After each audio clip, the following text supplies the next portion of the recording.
Assalamualaikum warahmatullahi wabarakatuh. Waalaikumsalam warahmatullahi wabarakatuh. Alhamdulillahilladzi arsala rasulahu bil huda wa dinil haqq liyuzhirahu 'ala dini kullihi walau karihal musyrikun walau karihal munafiqun. Asyhadu an la ilaha illallah wa asyhadu anna Muhammadan abduhu wa rasuluh la nabiyya ba'da. Yang terhormat Ibu Kepala Sekolah SMP Negeri 27 Solok Selatan, yang sama-sama kita hormati Ibu Wakil Kepala Sekolah SMP Negeri 27 Solok Selatan, kemudian yang sama-sama kita hormati Bapak Ibu Majelis Guru beserta staf tata usaha yang hadir pada pagi hari ini. Selanjutnya, kepada yang teristimewa kepada Ibu Mona Oktaria CGP Angkatan 9 yang akan memaparkan materi tentang pengimbasan aksi nyata modul 1.4 tentang budaya positif. Puji syukur marilah sama-sama kita ucapkan kehadiran Allah Subhanahu wa taala, karena berkat limpahan rahmat beliau kita dapat hadir pada kesempatan pagi hari ini.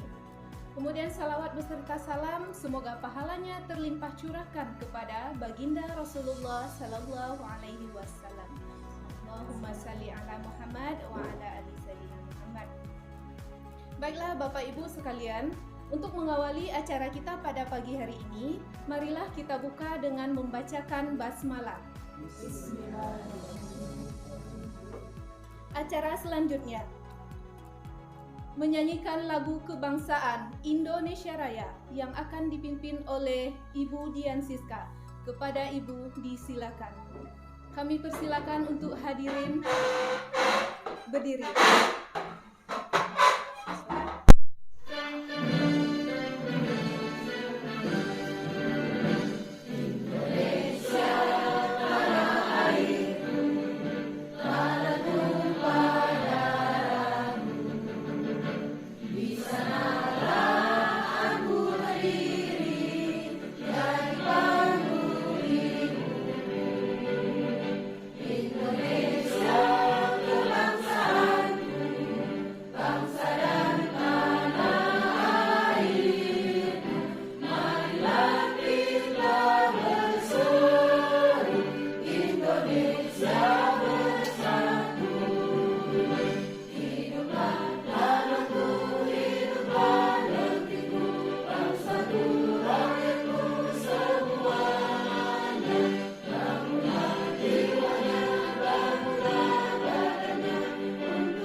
Selanjutnya, kata sambutan kita minta kepada Ibu Kepala Sekolah SMP Negeri 27. Kepada Ibu disilahkan. Bismillahirrahmanirrahim. Assalamualaikum warahmatullahi wabarakatuh. Yang sama-sama kita hormati Ibu Wakil SMP Negeri 27 Solok Selatan. Seterusnya yang sama-sama kita hormati Ibu Mona CGP Angkatan 9. Seterusnya yang sama-sama kita hormati Bapak dan Ibu Majelis Guru SMP Negeri 27 Solok Selatan. Puji dan syukur marilah sama-sama kita aturkan kepada Allah Subhanahu wa taala, yang mana beliau melimpahkan rahmatnya kepada kita semua sehingga kita bisa melaksanakan webinar kecil tentang pengimbasan aksi nyata modul 1.4 tentang budaya positif yang akan disampaikan nanti oleh Ibu Mona Oktaria SPD. Selanjutnya selawat beserta salam marilah sama-sama kita kirimkan kepada arwah Nabi besar Muhammad SAW. Bapak Ibu yang sama-sama kita hormati, pada kegiatan pagi ini budaya positif, mudah-mudahan apa yang akan disampaikan oleh Ibu Mona nanti. Mudah-mudahan ini bermanfaat bagi kita selaku guru dan bermanfaat bagi peserta didik kita. Yang mana di dalam kegiatan ini aksi nyata dari Ibu Mona akan menyampaikan nanti bagaimana betul yang budaya positif ini. Jadi sama-sama kita nanti. Kemudian yang kedua, semoga kegiatan ini dapat bermanfaat bagi kita semua, bisa kita mengimplementasikannya nanti setelah diuraikan oleh Ibu Mona, kita bisa mengimplementasikannya di dalam lokal dan bermanfaat bagi peserta didik kita. Itu saja sebagai harapan saya selaku kepala sekolah. Kegiatan ini bukan kegiatan yang untuk seremonial. Mudah-mudahan apa yang kita dapatkan setelah acara webinar ini betul-betul ada manfaatnya bagi kita semua. Ditutup dengan mengucapkan wabillahi taufik wal hidayah. Wassalamualaikum warahmatullahi wabarakatuh. Terima kasih kita ucapkan kepada Ibu Kepala Sekolah. Acara selanjutnya, sepatah kata kita minta kepada Ibu Wakil Kepala Sekolah, kepada Ibu Endra Maulida, disilahkan.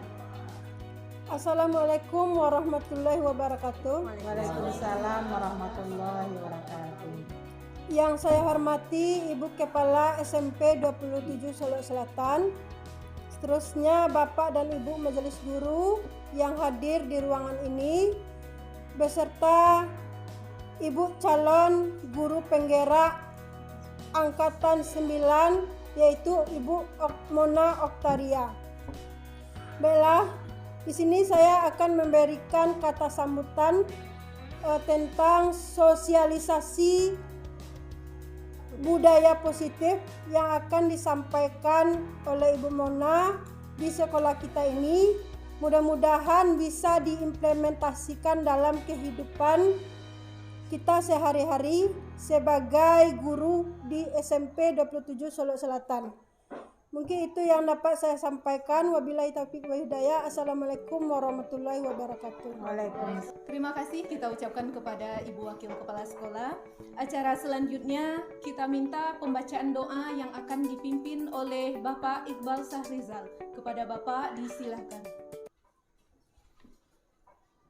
Assalamualaikum warahmatullahi wabarakatuh. Agar acara pagi hari ini diberkahi Allah, marilah kita sama-sama berdoa menundukkan kepala. A'udzubillahi minasyaitonirrajim. Bismillahirrahmanirrahim. Alhamdulillahirabbil alamin wal aqibatu lil muttaqin. Wassalatu wassalamu ala asyrafil anbiya'i wal mursalin wa ala alihi wa sahbihi rasulillahi ajmain. Allahumma ghafir lana dhunubana wa liwalidayna warhamhuma kama rabbayana sigara wa li jami'il muslimina wal muslimat wal mu'minina wal mu'minat al ahya'i minhum wal amwat wa tafarraqna bihi tafarruqa ma'suman bi rahmatika ya arhamar rahimin. Allahumma sahil umurana wa umur walidina wa umur jami'il muslimina wa innaka antas sami'ul alim wa tub alaina ya Allah innaka antat tawwabur rahim. Rabbana atina fid dunya hasanah wa fil akhirati hasanah wa qina azabannar walhamdulillahi rabbil alamin. Assalamualaikum warahmatullahi wabarakatuh.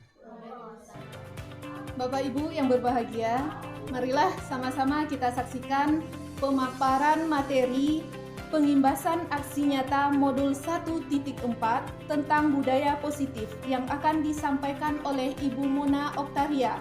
Kepada Ibu Mona disilahkan. Assalamualaikum warahmatullahi wabarakatuh. Waalaikumsalam warahmatullahi wabarakatuh. Alhamdulillahirabbil alamin wassalatu wassalamu ala asrofil anbiya'i wal mursalin wa ala alihi washabbihi rasulillahi ajmain.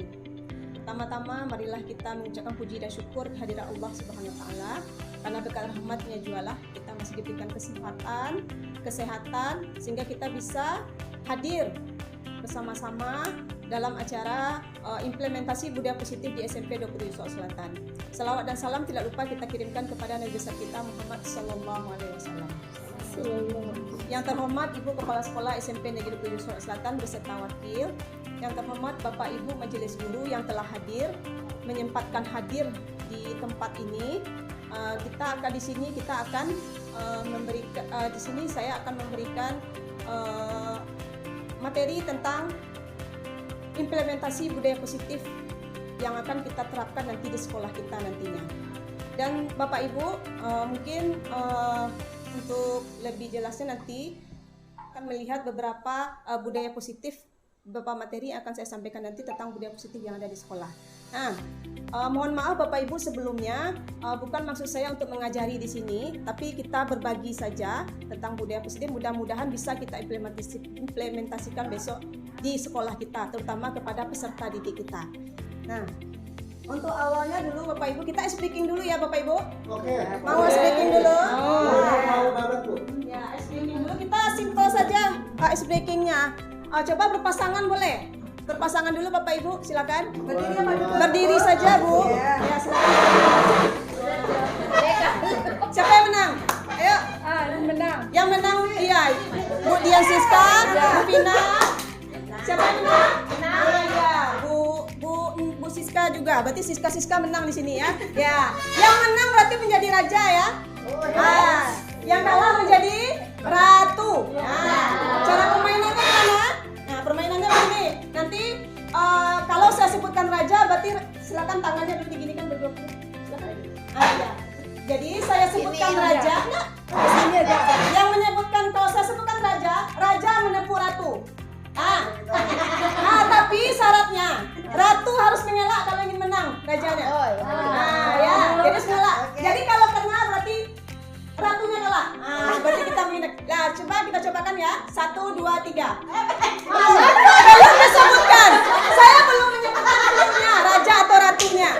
Jadi kalau sebutkan raja yang mesti menepuk. Nanti ratu mengelak. Kalau mengelak ratu berarti ratu menang. Kalau ratu berarti Sebaliknya ya. Bisa dicobakan? Oke. Ya, kita cobakan ya. Oke. Belum. Ya, siap-siap. Ratu.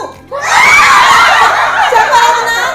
Ya, coba hitung skornya. Ya, silakan. Kita ulang lagi. Ratu menang. Oke, bagus. Kita lanjut lagi ya. Oke. 1, 2, 3. Raja. Berapa skornya? 2. Bagus. Satu sama. Mau coba lagi Ibu? Mau. Oke, kita cobakan 1 kali lagi. Oke. Ratu mukul, raja membela. Kalau membela rajanya menang. Gitu ya. Oke, kita mulai lagi. Raja. Udah berapa skor? 3. Bagus sekali. 3-0. Terima kasih Bapak Ibu, silakan duduk kembali. Silakan Bapak Iqbal duduk kembali. Ya, terima kasih ya. Sudah hangat badannya ini ya. Semangat. Ya. Oke, Bapak Ibu, kita lanjut saja untuk materi kita pagi hari ini, yaitu tentang pengimplementasian budaya positif yang ada di sekolah kita. Di sini oleh saya sendiri, yaitu Mona Oktaria SPD, calon guru penggerak angkatan 9 UPT SMP Negeri 27 Solok Selatan. Di sini saya didampingi oleh 2 orang, yaitu pengajar praktik, yaitu Bu Rona Eviliza SPD, dan sebagai fasilitator adalah Bapak Fawian MA. Nah, sekarang kita mulai dulu dari pertanyaan pemantik ini, Bapak Ibu. Apakah Bapak Ibu setuju atau tidak setuju? Yang pertama yaitu hukuman dapat mendisiplinkan anak. Apakah Bapak Ibu setuju? Silakan Pak Iqbal. Tidak setuju. Ya, tidak setuju. Kita lihat yang kedua. Pemberian hukuman dengan hal positif seperti membaca atau membersihkan halaman sekolah dapat meningkatkan disiplin anak. Setuju atau tidak setuju? Bisa jadi. Yang lainnya Ibu? Setuju. Ya. Bisa kita lanjutkan ketiga. Memberi penghargaan dapat meningkatkan motivasi belajar. Setuju atau tidak setuju? Memberi penghargaan? Nah, nanti Bapak Ibu akan mendapatkan jawabannya. Nah, kita lanjut di sini topik yang akan saya jelaskan yaitu di sini tentang disiplin positif dan nilai-nilai kebajikan tentang universal, lalu teori motivasi, hukuman, penghargaan dan restitusi. Keyakinan kelas, kebutuhan dasar manusia dan dunia berkualitas, restitusi yaitu 5 posisi kontrol. Nah, di sini saya mau 1 orang saja ke depan dulu. Silakan, siapa yang mau jadi volunteer sukarela saja 1 orang. Boleh? Ya. Ke depan dulu. Ya. Coba tolong dulu ya Bude.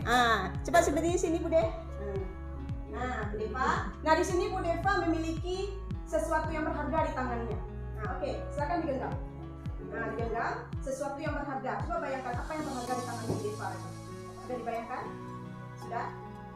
Sudah dibayangkan? Nah, sekarang silakan Bapak Ibu yang mau membujuk atau merayu Bude agar memberikan apa yang ada di tangan Bu Deva ini. Silakan, siapa yang mau membujuk atau merayu Bude supaya Bude mau menyerahkan apa yang berharga itu.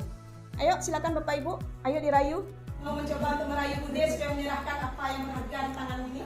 Tangan Bu Deva ini. Bude, saya bayarin 1 juta Bude. Nah, bayarin 1 juta. Tidak mau dirayu. Tidak mau ini. Coba yang lain boleh coba merayu Bu Deva, membujuk, merayu. Mudah-mudahan Bu Deva mau memberikan yang berharga ini. Silakan. Ayo. Ada yang bisa? Ayo. Ayo Ibu. Ayo silakan dirayu Bude ya. Tidak ada yang mau merayu. Kalau mengancam ya. Atau boleh kita dengan paksa nih. Kita paksa Bude untuk memaparkan. Masa yuk ya. Gimana? Atau Bude nggak mau juga? Tidak. Tidak mau. Ini sangat berharga dalam hidup saya. Sangat berharga. Tidak mau diberikan kepada saya. Ya. Walaupun dengan bujukan dan rayuan ya. Ya. Silakan. Terima kasih. Pertanyaannya, siapa kira-kira yang memegang posisi kontrol terhadap apa Bu Deva ini? Siapa sebenarnya yang memegang?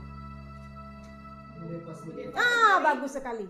Berarti kita sendiri yang memegang posisi kontrol mau diberikan ini atau enggak. Kita sendiri yang memapakannya. Kita tidak bisa memaksa Bude untuk memberikan apa yang dia yang berharga di tangannya ini dia memberikan dia karena keinginan Bu Deva sendiri. Jadi kita tidak bisa mengaturnya. Nah, di sini ada paradigma teori kontrol atau teori pilihan. Di situ yaitu ilusi guru mengontrol murid. Nah, ilusi guru mengontrol murid di sini adalah pada dasarnya kita tidak dapat memaksa murid untuk berbuat sesuatu jika murid itu memilih untuk tidak melakukan. Jadi kita tidak bisa memaksa murid kita kalau mereka memilih untuk tidak melakukannya. Lalu ilusi bahwa semua penguatan positif etik itu bermanfaat. Padahal penguatan positif itu atau bujukan adalah sebuah bentuk kontrol.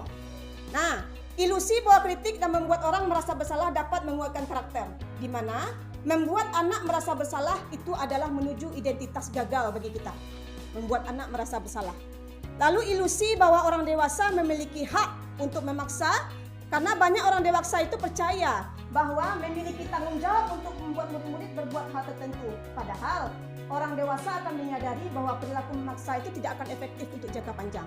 Nah, jadi poin intinya di sini adalah kita tidak bisa memix.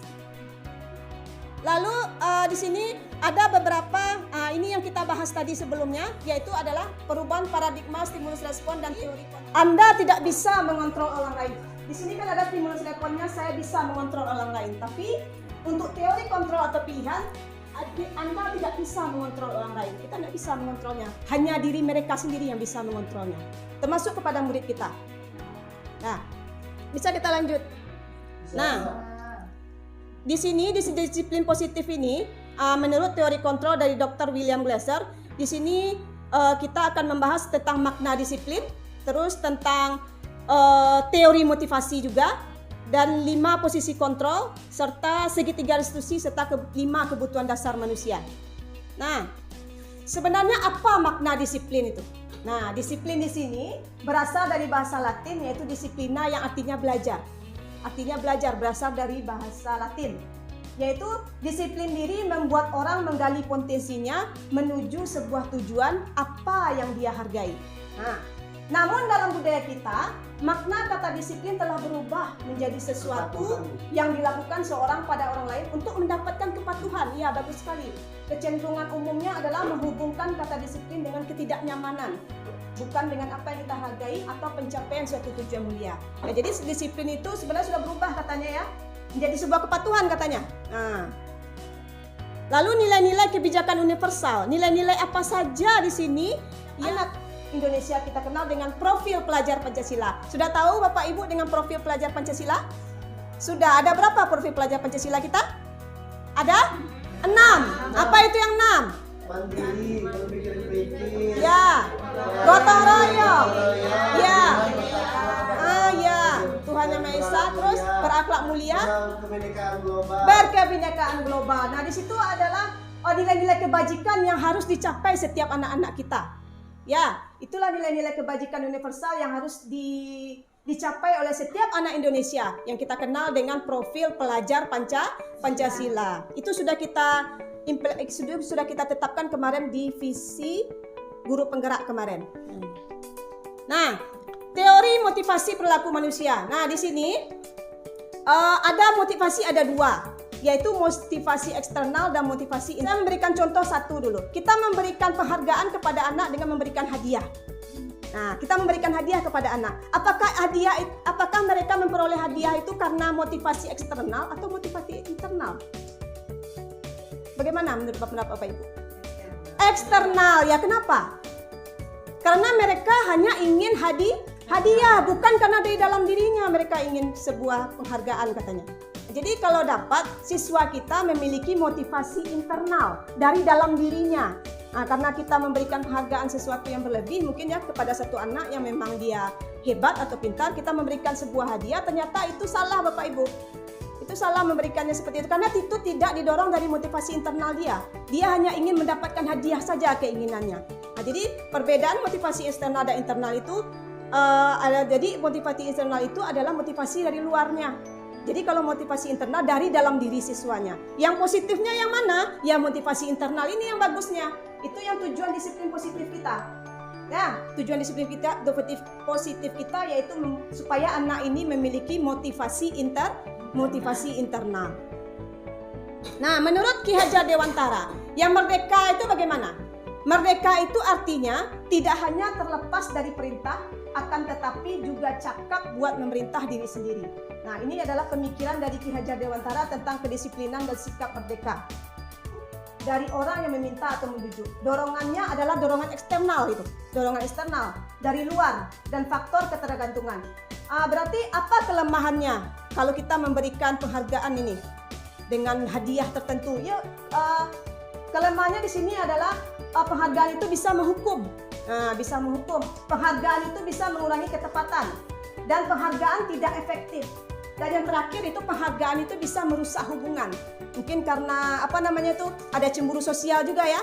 Mereka yang menang itu dapat, jadi yang ini tidak. Jadi ada kecemburuan sosial itu bisa merusak hubungan gitu di teori ini. Teori ini adalah Alfie Kohn tahun 1993. Itu menurut mereka, menurut dia. Nah, ini dia. Dihukum oleh penghargaan itu, penghargaan menurunkan kualitas katanya. Juga penghargaan mematikan kreativitas. Jadi mereka hanya mendapat dorongan eksternal saja. Mereka tidak mau melakukan sesuatu itu, mendapatkan penghargaan itu karena hanya hadiah saja. Jadi tidak didorong oleh keinginan dari dalam mereka. Dari luar saja hanya dapat hadiah atau segala macam. Jadi tidak jadi mengurangi motivasi intrinstiknya yang dari dalamnya. Nah, di sini ada beberapa tindakan guru yang biasa kita lakukan mungkin ini ya. Kita bisa memberikan hukuman kepada siswa kita mungkin ya. Nah, di sini pertanyaannya di sini, apakah ini hukuman atau konsekuensi? Nah, sekarang Bapak Ibu silakan pilih di sini. Yang pertama dulu, mencatat 100 kali di dalam buku kalimat. Nah, ini mencatat 100 kali. Ada yang menyuruh mungkin ya, kita menyuruh ini kepada siswa kita, mencatat 100 kali dalam buku kalimat, saya tidak akan terlambat lagi karena terlambat ke sekolah. Nah, itu apakah hukuman atau konsekuensi? Hukuman. Kita lanjutkan. Lari mengelilingi lapangan basket 2 kali karena terlambat hadir ke sekolah. Apakah itu hukuman atau konsekuensi? Hukuman juga menurut Bapak Ibu. Yang ketiganya, Murid diminta untuk push up 15 kali karena tidak menggunakan masker ke sekolah. Apakah itu hukuman atau konsekuensi? Hukuman atau konsekuensi? Hukuman juga. Berarti sudah 3 hukumannya Bapak Ibu ya. Ya, kita lanjut. Yang keempat, menggantikan kertas tugas teman yang telah dicoret-coret. Apakah itu hukuman atau konsekuensi? Konsekuensi. Lalu membersihkan tumpahan air di meja tulis karena tersenggol pada saat belajar. Konsekuensi juga. Berarti 1, 2, 3 hukuman, 4, 5-nya konsekuensi. Murid disuruh untuk mengenakan sepatu seharian di sekolah karena tidak menggunakan sepatu hitam. Apakah itu hukuman atau konsekuensi? Hukuman. Lalu lari mengelilingi lapangan basket 2 kali karena terlambat 10 menit untuk pelajaran PJOK. Gimana? Apakah itu hukuman atau konsekuensi? Boleh. Berarti itu hukuman atau konsekuensi? Kita lihat di sini. Ini dia Bapak Ibu. Berarti mencatat 100 kali itu adalah hukuman. Berarti betul Bapak Ibu. Lari mengelilingi lapangan basket itu juga hukuman. Murid diminta untuk push up 15 kali karena tidak menggunakan masker di sekolah, itu juga hukuman. Lalu menggantikan kertas tugas teman yang telah coret itu konsekuensi. Membersihkan tumpahan air di meja konsekuensi. Murid disuruh untuk mengenakan sepatu adalah hukuman. Dan lari mengelilingi lapangan basket 2 kali karena terlambat 10 menit untuk pelajaran PJOK adalah konsekuensi, bukan hukuman. Nah, di sini pertanyaannya Bapak Ibu, apa perbedaan hukuman dan konsekuensi? Kan seperti itu kan? Kira-kira apa perbedaan hukuman dan konsekuensi? Ada yang tahu Bapak Ibu? Berarti di sini hukuman itu hanya bersifat satu arah Bapak Ibu. Hanya bersifat satu arah, itu dari guru saja hukuman itu. Murid tidak kita libatkan untuk mengambil keputusan itu. Sedangkan konsekuensi kita sudah ada kesepakatan dengan murid itu. Kalau kita akan memberikan ini, akan memberikan seperti ini konsekuensinya. Menggantikan kertas tugas teman yang telah dicoret-coret. Nah, berarti ada kita memberikan perjanjian seperti itu. Berarti itu konsekuensi. Tapi kalau hukuman itu hanya sepihak saja, guru yang terlibat di situ. Jadi murid tidak terlibat. Murid tidak diberikan pendapat di situ. Nah, berarti mana yang bagusnya itu Bu? Hukuman atau konsekuensi? Konsekuensi yang lebih tepatnya. Jadi kita jangan memberikan hukuman kepada anak, tapi memberikan konsekuensi.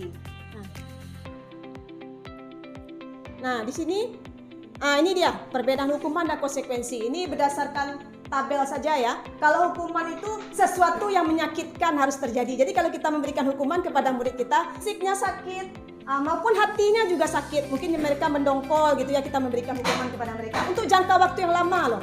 Untuk jangka waktu yang lama. Terus konsekuensi membuat anak merasa tidak nyaman. Mereka hanya tidak nyaman hanya dalam jangka pendek. Mereka lebih menghargai. Bagaimana dengan hukuman? Itu sifatnya paksaan. Kita memaksa mereka untuk melakukan sesuatu, itu hukuman. Lalu konsekuensi stimulus tanggapan. Berarti ada responnya di situ. Nah, untuk hukuman di sini mendorong anak menyakiti diri sendiri ternyata Bapak Ibu. Mendorong anak untuk menyakiti dirinya sendiri. Lalu kalau untuk konsekuensi mendorong anak agar mudah menyesuaikan diri. Jadi mereka lebih bertanggung jawab dengan apa yang mereka kerjakan. Nah, lalu apa lagi di sini? Di sini anak belajar untuk menyembunyikan kesalahannya. Jadi kalau kita memberikan hukuman kepada anak, mereka akan menyembunyikan kesalahannya. Tapi kalau dengan kita memberikan konsekuensi, anak belajar untuk mematuhi peraturan. Lalu apakah hukuman itu apa yang dirasakan anak-anak di sini kalau dia mendapatkan hukuman? Tentu saja marah di sini. Ada marah, rasa bersalah, dipermalukan, lalu merasa tidak dihargai dia kalau kita memberikan hukuman. Lalu konsekuensinya kehilangan hak ya, dibuat tidak nyaman juga ya, tapi hanya untuk sementara saja. Itu perbedaannya hukuman dengan konsekuensi. Jadi lebih bagus menurut kita memberikan konsekuensi kepada siswa kita daripada memberikan hukuman ya. Yang selama ini saya juga merasakan itu ya Bapak Ibu. Saya sering juga memberikan hukuman kepada siswa saya gitu. Jadi dengan mendapatkan ilmu seperti ini, berarti belajar juga, kita semua belajar, termasuk saya juga, bahwa kita lebih mengerti dengan anak-anak kita, peserta didik kita untuk kedepannya. Identitas gagal. Nah di sini, jadi hukuman itu Bapak Ibu, hukuman itu merupakan sebuah identitas gagal bagi kita itu. Sedangkan konsekuensi dan restitusi itu adalah identitas sukses. Nah kenapa? Karena tadi sudah disebutkan satu-satu bahwa itu adalah negatif perginya. Murid akan membenci peraturan ujung-ujungnya. Mereka akan membenci peraturan. Lalu kalau di konsekuensi, murid akan menghormati peraturan di sini. Berarti ada nilai positifnya untuk konsekuensi. Berarti perbedaan dari hukuman dan konsekuensi tadi sudah jelas Bapak Ibu? Sudah jelas? Nah, bisa kita terapkan nanti ya. Ya. Nah, sekarang kita masuk ke restitusi nih. Restitusi. Sebenarnya restitusi itu apa? Restitusi itu adalah proses menciptakan kondisi bagi murid untuk memperbaiki kesalahan mereka sehingga mereka bisa kembali pada kelompok mereka dengan karakter yang lebih kuat. Nah, restitusi juga merupakan proses kolaboratif yang mengajarkan murid untuk mencari solusi untuk masalah mereka dan membantu murid berpikir tentang orang seperti apa yang mereka ingin menjadi, tujuan mulia dan bagaimana mereka harus memperhatikan orang lain. Ini dari Gosen 2004. Nah, apa gunanya restitusi ini? Kita menggunakan restitusi ini nanti untuk penyelesaian masalah nanti Ibu. Masalah siswa, tapi apakah semua masalah bisa kita gunakan dengan restitusi ini? Nanti nanti Bapak Ibu akan mendapatkan materi mengenai segitiga restitusi, menyelesaikan masalah anak melalui segitiga restitusi. Nah, ciri-ciri restitusi di sini adalah yaitu belajar dari kesalahan, lalu bisa untuk memperbaiki hubungan. Berarti ini adalah sebuah tawaran bukan paksaan. Restitusi menuntun untuk melihat ke dalam diri. Restitusi mencari kebutuhan dasar yang mendasari tindakan. Lalu restitusi diri adalah cara yang paling baik. Restitusi fokus pada karakter bukan tindakan. Lalu restitusi fokus pada solusi dan restitusi mengembalikan murid yang berbuat salah pada kelompoknya. Nah, lalu tentang keyakinan kelas. Nah, apakah Bapak Ibu sudah membuat keyakinan kelas di kelasnya masing-masing? Sudah membuat keyakinan kelas? Apa itu keyakinan kelas? Belum. Keyakinan kelas itu adalah hal-hal yang harus kita apa bedanya dengan peraturan kelas Bapak Ibu? Beda. Apa bedanya dengan peraturan kelas? Peraturan guru yang buat. Ya, terima kasih Bapak Rio. Ya, betul. Jadi kalau peraturan itu cuma guru yang membuat, tidak ada dilibatkan murid. Tapi kalau keyakinan kelas, kita bersama murid membuat sebuah aturan. Jadi berkolaborasi dengan murid untuk membuat keyakinan kelas, kita tempelkan di dinding. Kita tempelkan di dinding, jadi mereka tahu keyakinan kelas mana nanti yang mereka langgar. Nah, itu bisa kita praktekkan nanti di kelas kita masing-masing. Tentu saja murid kita yang harus menentukan keyakinan. Lalu, setiap anggota kelas perlu senang. Ini kata-katanya positif sekali Bapak Ibu. Dari keyakinan kelas kita tidak menggunakan kalimat negatif di situ. Contoh kalimat negatif gimana? Tidak boleh makan dalam kelas, itu kalimat negatif Bapak Ibu. Bagaimana kalau kita ubah keyakinan kelasnya menjadi kalimat positif? Makan dan minum di luar kelas. Itu lebih bagus bahasanya. Bisa kan? Jadi kita tidak boleh menggunakan kata negatif untuk membuat sebuah keyakinan kelas. Bagi saya itu ya, pembelajaran baru bagi saya itu, saya baru dapat juga bahwa keyakinan kelas ini memang luar biasa sekali pengaruhnya nanti. Karena nanti kita menggunakan menyelesaikan masalah siswa dengan melihatkan keyakinan kelas saja. Sebenarnya keyakinan kelas yang sudah kamu buat ini, keyakinan nomor berapa yang kamu langgar? Seperti itu. Ternyata seperti itu gunanya keyakinan kelas itu. Dan bisa kita praktekkan nanti di kelas kita masing-masing. Maaf ya Bapak Ibu, bukan mengajarkan tapi kita berbagi saja. Ya, berbagi saja rupanya. Saya juga banyak kekurangannya gitu. Ini boleh minta izin. Tidak boleh minta izin. Apakah itu boleh? Ya, apakah itu boleh kata-kata seperti itu? Bagaimana kata-kata positifnya di situ tidak boleh minta izin? Berarti gimana? Boleh minta izin kalau sudah. Ya, boleh minta izin selama 5 menit. Itu lebih bagus bahasanya. Kita nggak pakai kata tidak boleh di situ. Ya, terima kasih Ibu Neri. Berarti lanjut kita di sini. Ini ada peraturan di sini ya. Peraturan di sini selalu kembalikan buku ke tempatnya. Kira-kira nilai apa yang ada di sini? Nilai disiplin. Lanjut, dilarang mengganggu orang lain. Nilai apa yang ada di sini? Nilai kebajikan apa kira-kira?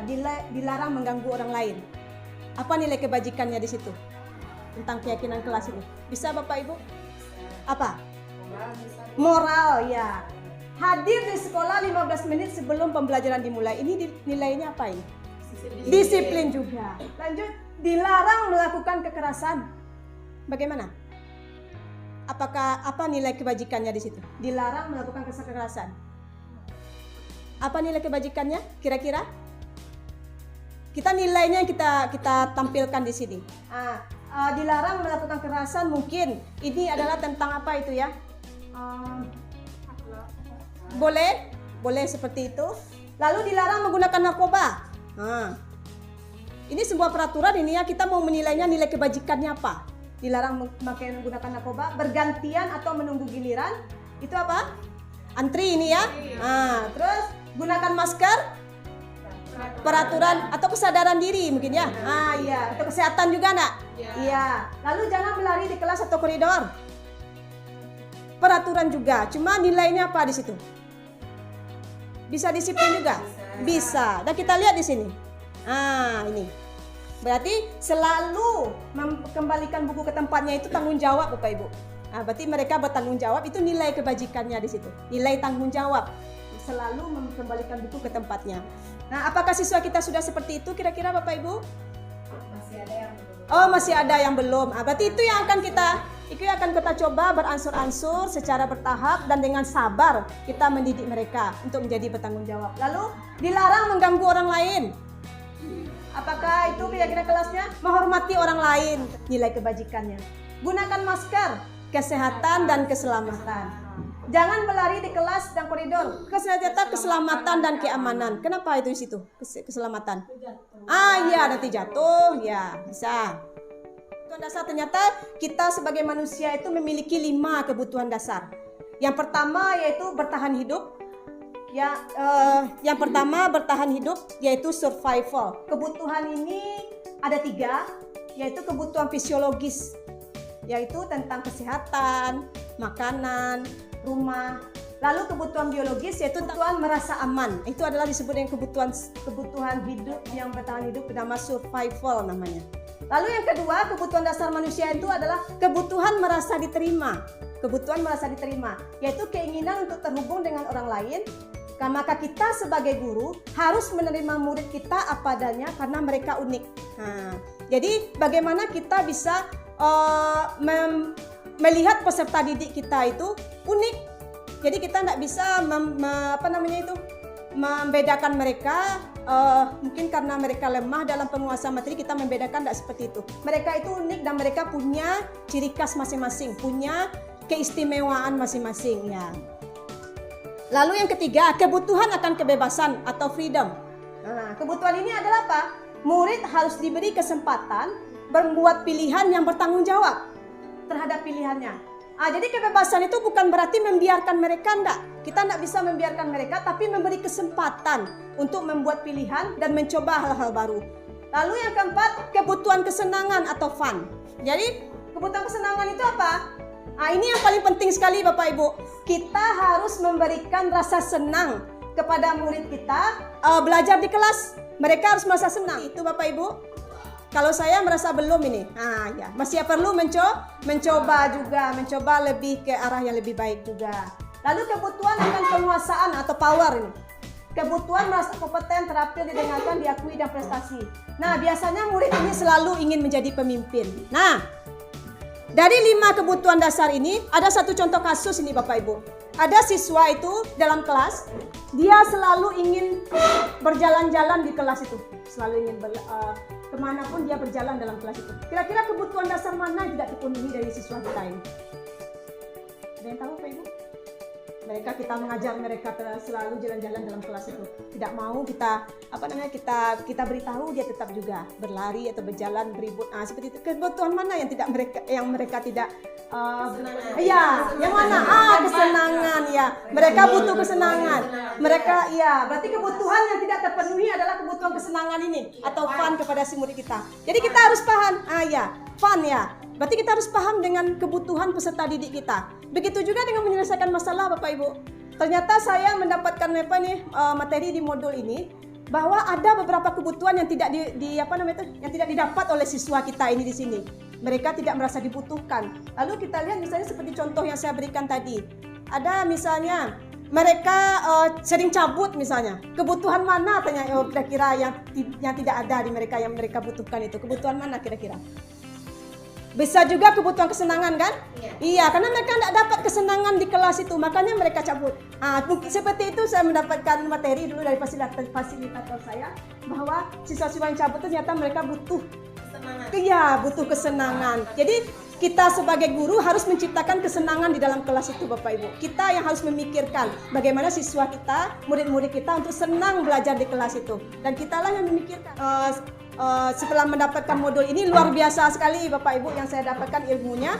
Dan ternyata di sekolah saya ada semua gitu. Siswa-siswanya ya. Yang disebutkan oleh Fasil tadi. Iya. Kesenangan di rumah mereka juga kurang. Iya, betul sekali. Kesenangan di rumah juga tidak dapat. Di sekolah pun tidak dapat juga kesenangan. Akhirnya mereka memiliki sifat-sifat yang unik-unik. Kadang kita juga kesabaran kita juga ada batasnya ya Bapak Ibu ya, untuk menyelesaikannya. Iya. Kalau Silakan. yang seperti itu, Ya. berarti semaksimal mungkin kita berusaha untuk memenuhi kebutuhan dasar. Iya, seperti itu ternyata yang saya dapat waktu di apalagi pas waktu dengan instruktur. Ya seperti itu juga Bu Siska. Kita sebagai guru ini harus memberikan kebutuhan dasar kepada siswa kita. Apa yang mereka butuhkan, apa yang membuat mereka tidak senang gitu. Memang seperti itu. Kita sebagai guru hanya bersabar, sabar dan sabar itu saja dari Fasil. Ya, sabar dan sabar juga gitu. Ya, kita sebagai iya. Seperti itu Bu Deva ya. Nah, ya. Jadi yang ini tentang budaya positif ini memang tidak bisa langsung ya, tidak bisa instan langsung kita terapkan. Kita mencoba berproses. Mudah-mudahan budaya positif ini bisa kita implementasikan di sekolah kita dan siswa-siswa kita menjadi siswa-siswa yang berbudaya gitu. Karena budaya kita sudah bagus nih Bapak Ibu. 6S nak. Ya, sopan, santun, salam sapa, sopan, santun, sedekah. Ya, itu satu lagi sedekah. Luar biasa sekali budaya kita. Mudah-mudahan siswa kita bisa menerapkannya. Dan kebutuhan dasar ini memang harus kita pikirkan Bapak Ibu. Kebutuhan dasar mana kira-kira siswa kita yang belum mereka dapatkan. Nah, di sini kita masuk ke 5 posisi kontrol guru pada restitusi. Nah, kita tonton dulu Bapak Ibu. Kita menonton dulu. Silakan Bapak Ibu saksikan ini. Nah, baiklah Ibu-ibu, kita lihat dulu di sini 5 posisi kontrol oleh Ibu Dia Sasmiati Raja MSc, pelatih guru dan teknisi pendidikan. Kita saksikan ya Ibu-ibu.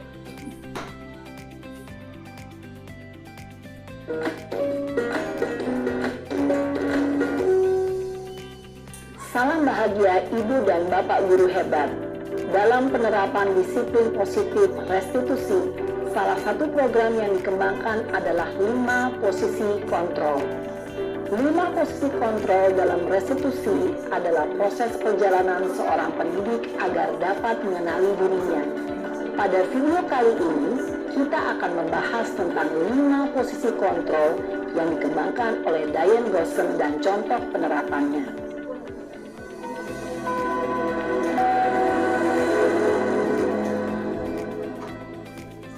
5 posisi kontrol itu adalah 1. Posisi penghukum, 2. Posisi pembuat merasa bersalah, 3. Posisi teman, 4. Posisi pemantau atau monitor, dan 5. Posisi manajer.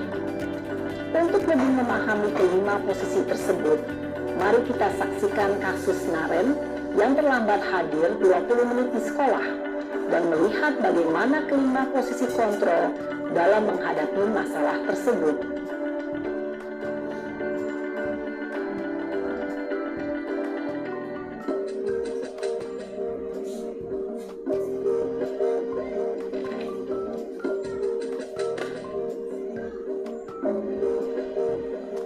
Naren! Sini kamu! Selamat pagi Bu. Selalu terlambat. Kamu deh, pasti terlambat. Maaf Bu, saya... Apa? Apa coba? Alasan kamu apa lagi? Kapan sih kamu tidak terlambat? Malas sekali ya kamu jadi anak. Saya... Dasar pemalas. Gak kapok-kapok sih kamu. Sudah berapa kali terlambat? Sana, kamu keliling lapangan basket 2 kali. Kenapa saya harus keliling lapangan basket Bu? Kenapa? Kamu melawan ibu? Berani-beraninya jawab. Sudah terlambat, masih berani jawab pula. Sekarang, keliling lapangan basket 5 kali sekali. sana ke lapangan basket. Posisi penghukum biasanya berbicara dengan nada tinggi, menghardik, menunjuk-nunjuk, menyakiti, dan menyindir.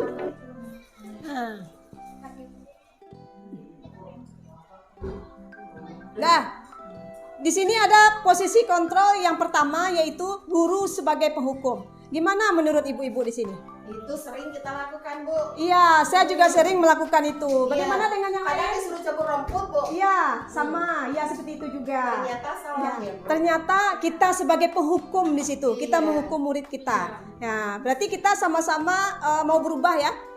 Baik, Ibu-ibu. Iya. Kita lihat posisi kontrol yang kita dengarkan dulu. Pergi sana ke lapangan basket. Posisi penghukum biasanya berbicara dengan nada tinggi, menghardik, menunjuk-nunjuk, menyakiti, dan menyindir. Hukuman bisa berupa fisik maupun psikis.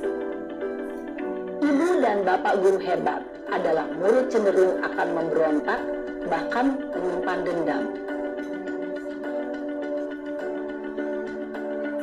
Nah, yang kedua, posisi pembuat merasa bersalah. Kita saksikan, Ibu-ibu.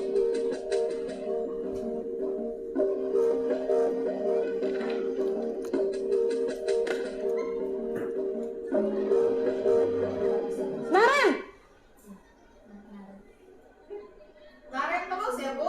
Iya, naren Selamat terus, pagi, Bu. ya. Naren, Contohnya naren di sini. kamu kenapa terlambat lagi, Nak? Ya Tuhan, Naren. Kamu senang ya bikin ibu susah ya? Kalau kamu terlambat lagi, nanti ibu yang ditegur bapak kepala sekolah, Nak. Disangka ibu tidak bisa membina kamu. Duh, gimana ini? Maaf, Bu. Duh, Gusti Naren. Kamu suka ya kalau ibu ditegur bapak kepala sekolah? Terus, sekarang ibu harus tulis apa ini di buku absen? Ini kamu sudah sering terlambat loh. Ibu harus apa coba? Maaf, Bu. Maaf sekali. Ya sudah, lain kali jangan bikin ibu susah lagi ya, Nak ya. Ibu tidak akan kuat lagi kalau kamu begini terus. Bisa jantungan kalau ibu tegur bapak kepala sekolah. Sana cepat ke kelas. Maaf ya, Bu. Maaf sekali. Nah, di sini kita posisi kontrol sebagai guru sebagai posisi kontrol di sini adalah pembuat rasa bersalah. Nah, berarti kita gimana ini Ibu-ibu? Walaupun kita lembut ngomongnya, tapi anak-anak ini tadi merasa bersalah. Iya, dia merasa bersalah karena sudah terlambat. Berarti di sini posisi kontrol kita sebagai guru adalah pembuat anak merasa bersalah. Kita lanjut. Posisi pembuat rasa bersalah berbicara dengan nada tenang, cenderung lembut. Namun kata-kata yang diutarakan membuat murid merasa menjadi orang yang gagal, memandang buruk dirinya sendiri, merasa tidak berharga, dan tidak sanggup membahagiakan orang lain. Ketika guru mengambil posisi pembuat rasa bersalah, murid akan menganggap dirinya yang bersalah dan ia akan menyimpan emosi negatif tersebut di dalam dirinya. Nah, di sini kalau kita sebagai guru, sebagai posisi pembuat merasa bersalah, maka itu adalah identitas gagal ternyata Ibu-ibu. Nah, kita lanjut posisi teman.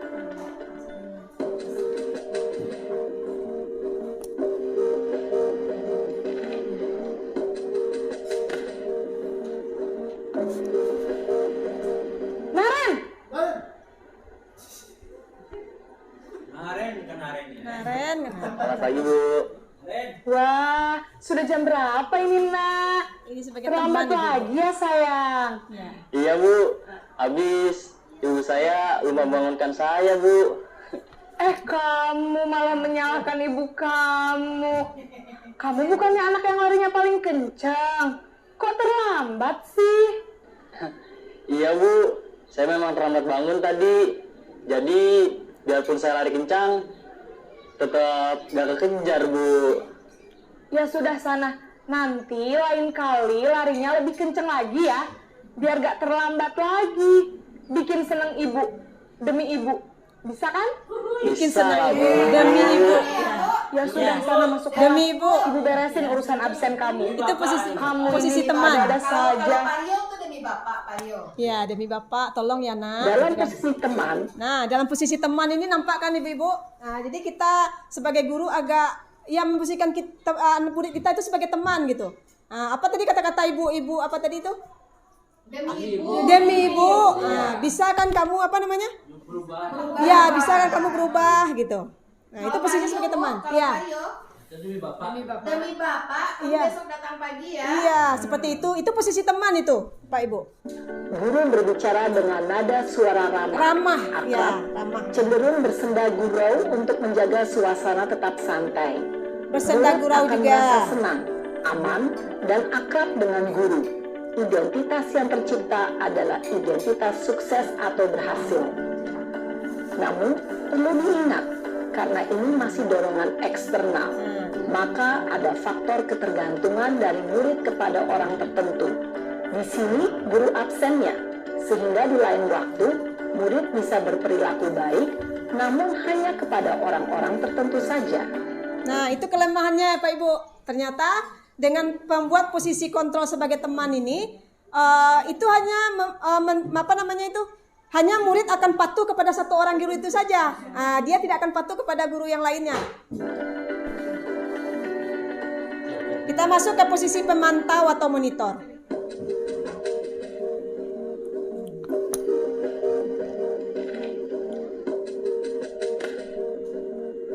Naren lagi, Bu. Iya, Naren lagi. Naren, Aduh. Iya. Selamat pagi, Bu. Naren, apa peraturan sekolah kita tentang jam berapa kita harus masuk sekolah, nak? Tunggu wakil tuh, Bu. Kita Iya. harus di sekolah jam Semua 7, kita Bu. mungkin pernah mencoba Iya, ini ya. betul. Iya. Sekarang sudah jam 7.20. Naren sudah tahu konsekuensinya jika terlambat hadir. Benar, konsekuensinya demikian. Jadi nanti jam 9.30 pas istirahat, kamu harus tinggal di kelas, kerjakan tugas tambahan untuk ketertinggalan kamu, ya. Baik, Bu. Posisi pemantau mengandalkan penghitungan atau data untuk mengontrol murid. Guru mengarahkan murid berdasarkan peraturan. Nah, ibu-ibu. Nah, di sini posisi kita yang keempat adalah sebagai pemantau atau memonitor. Kita sebagai guru biasa melakukan ini, yaitu seorang pemantau akan bersuara datar, tidak emosional, tidak bersenda gurau, ataupun menggunakan suara tinggi. Jadi, di sini ada tercipta identitas diri positif atau berhasil. Dan konsekuensi. Seorang pemantau menunjukkan bahasa tubuh dan ekspresi wajah yang datar dan cenderung formal. Nah, ini dampaknya. Lah kita lanjut. Posisi terakhir yaitu posisi manajer.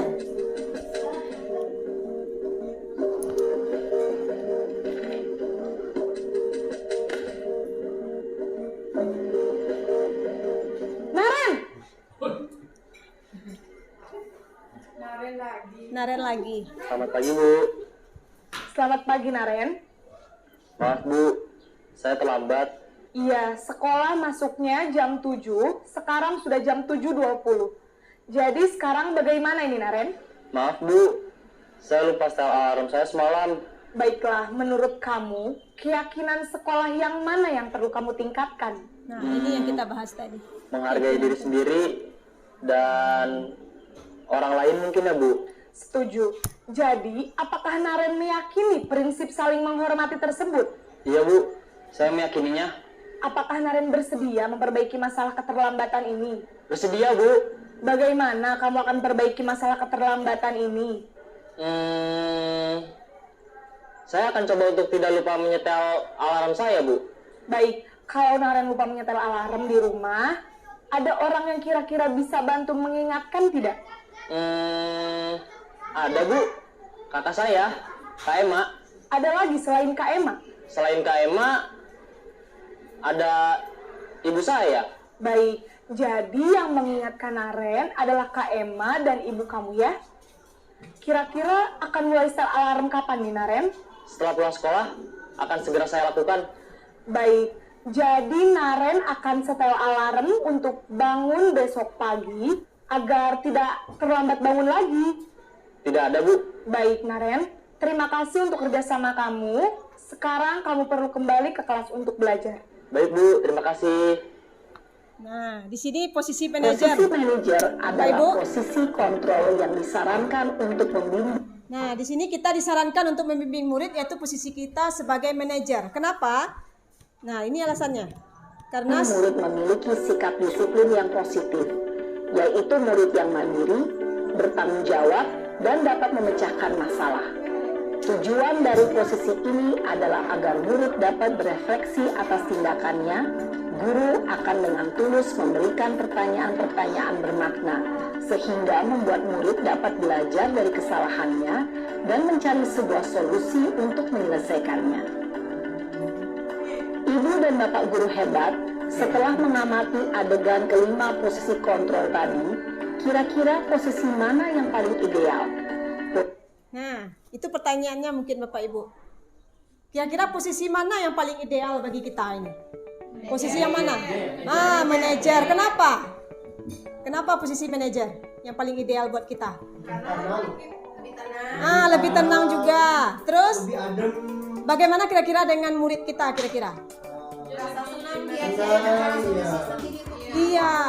Dia mencari solusi sendiri dan dia juga tidak merasa merasa dendam kepada kita ya. Mereka juga senang dalam sekolah. Iya, berarti posisi yang terbaik itulah yang idealnya adalah posisi manajer. Nah,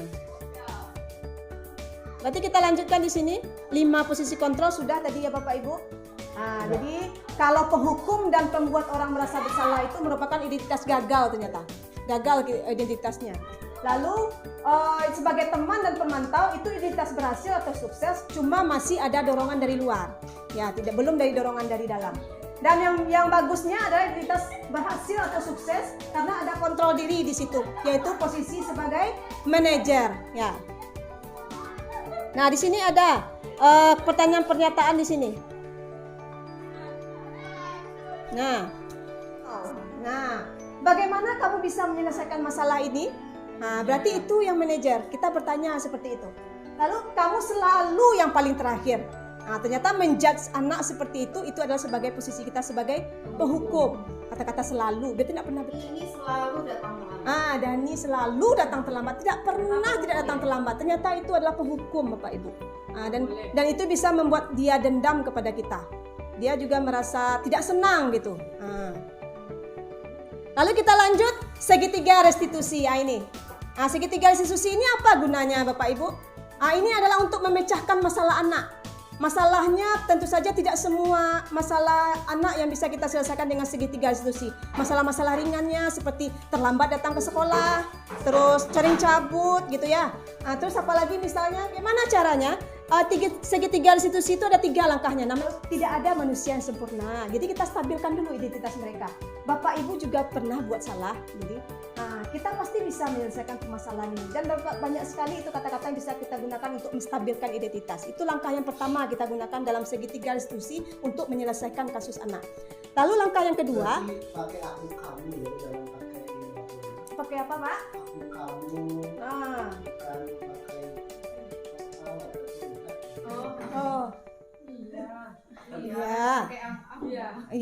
Ya, seperti itu Bapak. Ya, betul sekali. Ya, tidak pakai A atau kamu. Ya. Itu langkah pertama dulu, kita stabilkan dulu identitasnya. Lalu langkah tidak boleh ternyata. Jadi kita ubah cara kita untuk menyelesaikan kasus anak ini ya. Lalu yang kedua, validasi kebutuhan mereka.